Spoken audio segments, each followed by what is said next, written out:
Bienvenidos sean todos, es un placer estar de nuevo con ustedes y les deseamos las mejores bendiciones del cielo en este su santo día, sábado. En esta ocasión continuamos con la serie Respuestas a Preguntas Bíblicas. Respuestas a Preguntas Bíblicas. Y la pregunta de esta ocasión, que nos va a llevar varias secciones, es: ¿qué significa la frase "en el nombre de Jesús"? ¿Qué significa la frase "en el nombre de Jesús"? Hemos orado, como siempre, antes de estudiar la palabra, y entonces vamos a entrar en ella. ¿Qué significa la frase "en el nombre de Jesús"? Esta frase es utilizada en la Biblia en el contexto de la oración, por ejemplo: todo lo que pidiereis en mi nombre. Juan 14:13, 15:16, etc. Es utilizada también en el contexto de la misión de la iglesia. En mi nombre echarán fuera demonios, hablarán nuevas lenguas, etc. Marcos 16, 17 y 18. Es utilizada en el contexto de los falsos profetas, porque vendrán muchos en mi nombre, en el nombre de Jesús, diciendo yo soy el Cristo, y a muchos se engañarán. Mateo 24:5. Es utilizada también en el contexto del bautismo. Pedro les dijo: arrepentíos y bautícese cada uno de vosotros en el nombre de Jesucristo para perdón de los pecados, y recibiréis el don del Espíritu Santo. Hechos 2:28. Y mandó bautizarles en el nombre del Señor Jesús. Hechos 10:48. Y en muchas áreas más. Hay un texto clave en este sentido, que es Colosenses 3:17. Colosenses 3:17 dice: y todo lo que hacéis, sea de palabra o de hecho, hacedlo todo en el nombre del Señor Jesús, dando gracias a Dios Padre por medio de Él.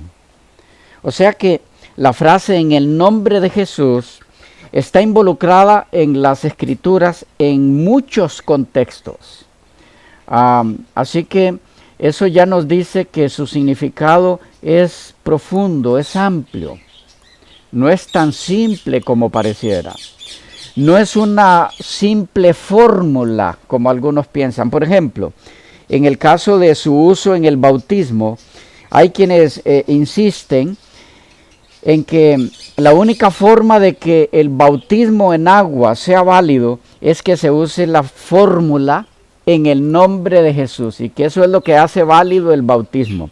De paso, quienes así insisten expresan también que el bautismo no puede ser realizado en el nombre del Padre, del Hijo y del Espíritu Santo, solamente en el nombre de Jesús. Y así por el estilo. Esta frase "en el nombre de Jesús" ha sido utilizada, será utilizada también por otras personas en muchos otros contextos, y por lo tanto es importante que demos con el significado de esa frase en la Biblia. ¿Qué significa "en el nombre de Jesús"? Cuando se aplica, por ejemplo, a lo último que mencionábamos del bautismo, quiere decir que no puede ser utilizada otra forma, no pueden decirse otras palabras excepto "en el nombre de Jesús" cuando es bautizada una persona. Es cierto que el bautismo en el nombre del Padre, del Hijo y del Espíritu Santo no es válido para Dios. ¿O hay alguna diferencia o contradicción entre el bautismo en el nombre del Padre, del Hijo y del Espíritu Santo y el bautismo en el nombre de Jesús? Quisiéramos entrar a contestar estas preguntas y otras en nuestro tema. Tal vez iniciamos diciendo que muchas declaraciones o frases bíblicas, tanto del Antiguo Testamento como del Nuevo Testamento, relacionadas con el nombre de determinadas personas, están cargadas de contenido teológico con enseñanzas profundas para el creyente en la palabra de Dios. A través del tiempo, estas declaraciones han sido utilizadas en el lado positivo para extraer de la Biblia preciosas lecciones en el ámbito del crecimiento en gracia del cristiano. Desdichadamente, también ha habido conclusiones por parte de algunos círculos religiosos basados en supuestas evidencias bíblicas que han conducido a otros a elaborar doctrinas extrañas en el área del tema de los nombres en la Biblia. Así, por ejemplo, se han elaborado posturas en el campo de la eclesiología, donde un determinado grupo de personas se ha autoasignado la prerrogativa de pueblo exclusivo de Dios o iglesia exclusiva de Dios debido al nombre con que decidieron autoasignar a esa agrupación de personas, algún grupo de personas en el pasado. Ejemplo, Iglesia de Dios. ¿Han escuchado ese nombre para una iglesia cristiana? Sí, hay varias denominaciones con ese nombre, Iglesia de Dios. Utilizando así uno de los nombres bíblicos para la iglesia en el Nuevo Testamento. La luz del mundo. ¿Han escuchado esa? En el mismo sentido. Testigo de Jehová. ¿Esa? Sí, muy conocida, ¿verdad? O muy conocido ese nombre. En este caso, haciendo uso de uno de los nombres más usados para Dios en el Antiguo Testamento. Y utilizando dicho nombre como la evidencia bíblica de que son el pueblo de Dios, por ser designados con un nombre bíblico, sea este del Antiguo o del Nuevo Testamento. Pasando por alto que todos estos nombres han sido autoasignados por las agrupaciones que componen o integran a estas entidades. Pero con solo echar una ojeada al cuerpo doctrinal de estas agrupaciones y a otras características o de estas agrupaciones, otras cosas que las caracterizan,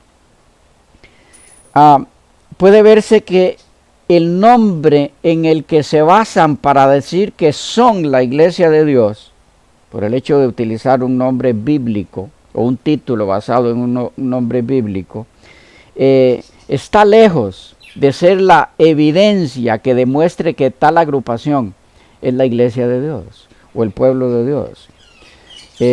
Les decía que solo basta con echar una ojeada a la doctrina de alguna de estas entidades que dicen ser el pueblo de Dios sobre esta tierra. Y notaremos que no se parecen en nada a la iglesia neotestamentaria, doctrinalmente hablando, puesto que algunas de sus doctrinas contradicen las creencias y prácticas que caracterizaron o distinguieron al pueblo de Dios del Antiguo Testamento y a la iglesia del Nuevo Testamento. No sé si estoy comunicando el punto.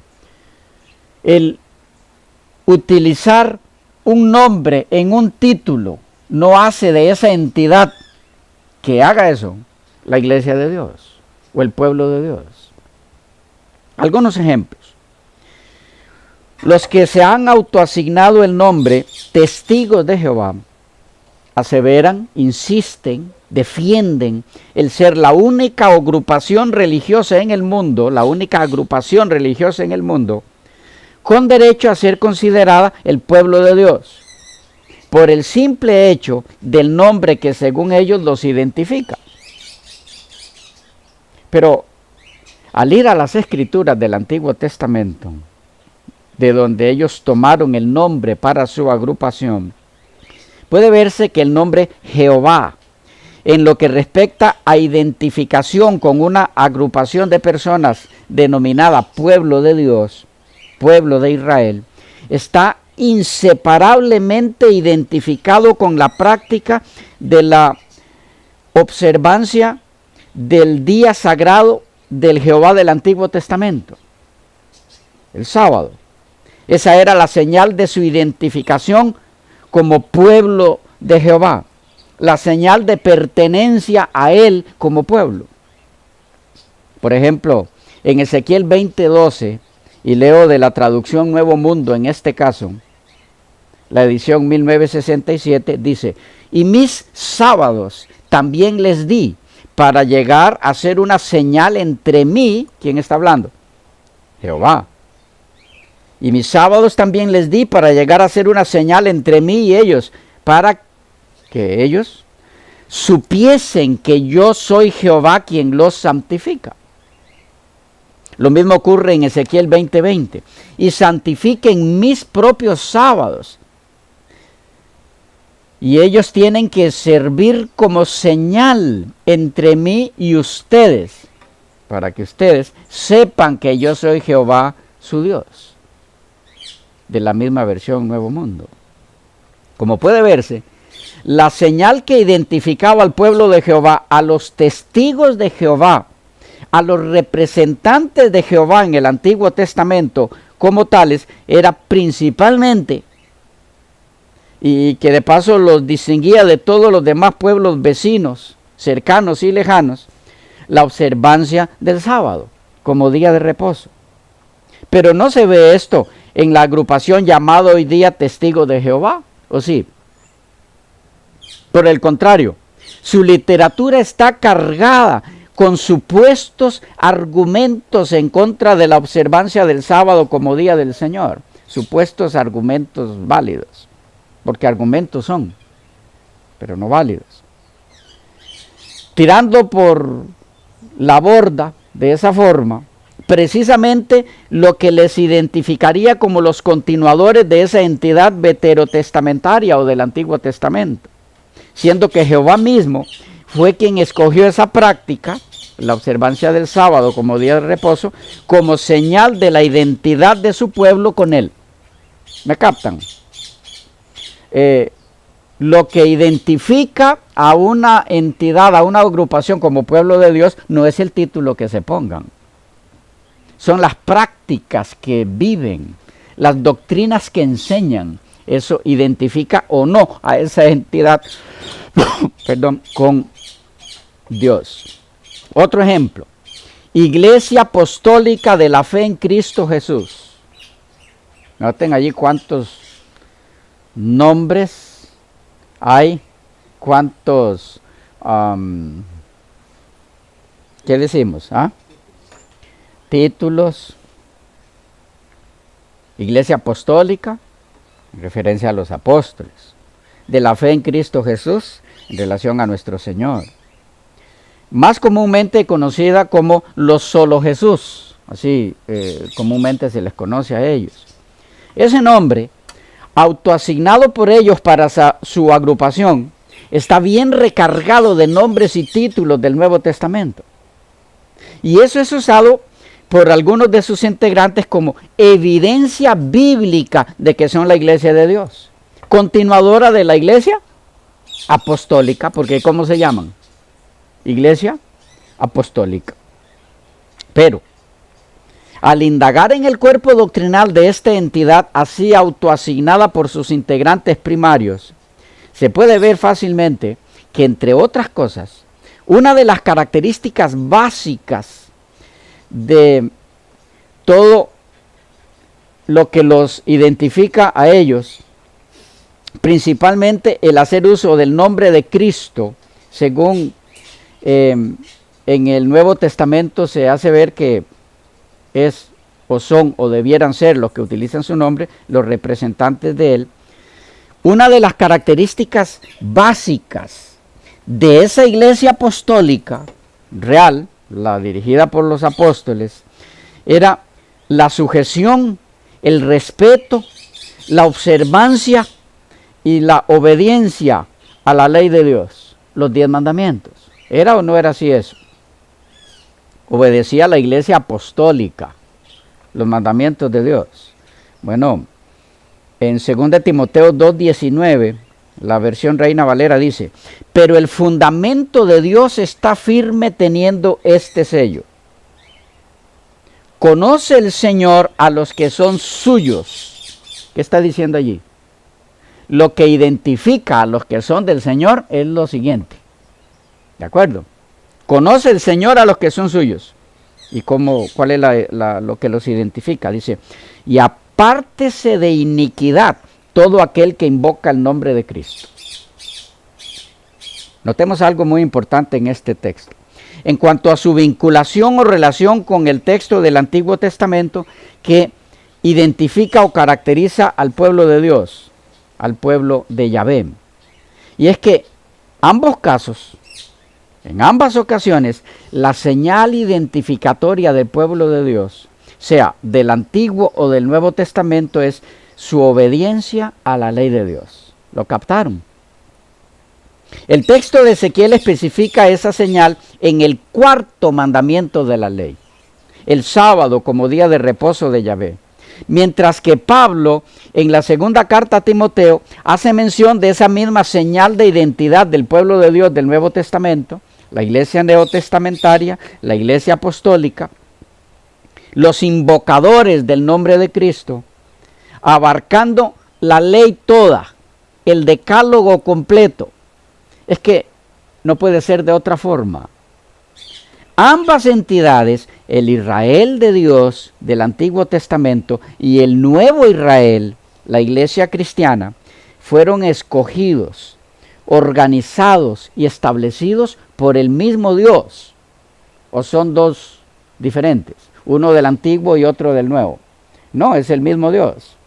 Ambas entidades, Israel antiguo y el nuevo Israel de Dios, que sería la iglesia, fueron establecidos, escogidos, organizados por el mismo Dios. Por lo tanto, deben tener la misma señal identificatoria, ¿no les parece? Ahora bien, seguramente algunos están preguntándose, desde que leímos 2 Timoteo 2:19, ¿y dónde está la ley de Dios en este versículo? Bien, antes de mostrarles dónde está la ley de Dios allí, es importante que tengamos claro que ese texto es un texto identificatorio. Señala en forma específica, directa, que los que tienen determinada característica son los que son reconocidos por Dios como suyos, como su pueblo, como su iglesia. Hay una señal, un sello que los identifica. ¿Cuál es ese sello? El descubrirlo responde a la pregunta anterior: ¿dónde está la ley de Dios en este texto? Veamos. El texto dice que el que tiene el sello de Dios, lo que identifica a esa persona como perteneciente a Dios, o que hace que Dios lo mire como alguien a quien él conoce.